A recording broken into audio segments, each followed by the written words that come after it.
Hey guys, this is Northville Tech. In this video, we're going to learn how to withdraw money from your Gemini account. If you don't have a Gemini account, we will put our affiliate link in the description below for you to sign up and receive $10 of Bitcoin after you buy or sell $100. Open the website, then click Sign In. Now, sign in with your email address and password. Once you're signed in, you will see several options at the top right corner of the screen. Click on the option that says Transfer.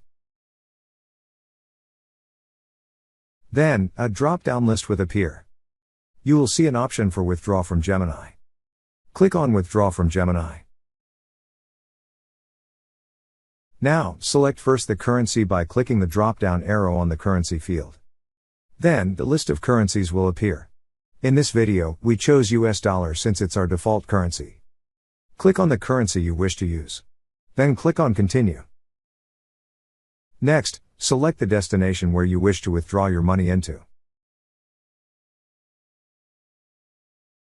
After selecting the currency and destination, enter the amount you would like to withdraw. Then, click on Continue. Review the withdrawal details. After reviewing and if everything looks good, click on Request Withdrawal. That's how you withdraw money from your Gemini account. Thank you so much guys for watching, and if you have not yet subscribed to our YouTube channel, please subscribe to our YouTube channel as we create tech videos related to financial apps almost every day. Also check out our website northvilletech.com for great tech articles, and our recommended resources in the description below for various sign-up bonuses.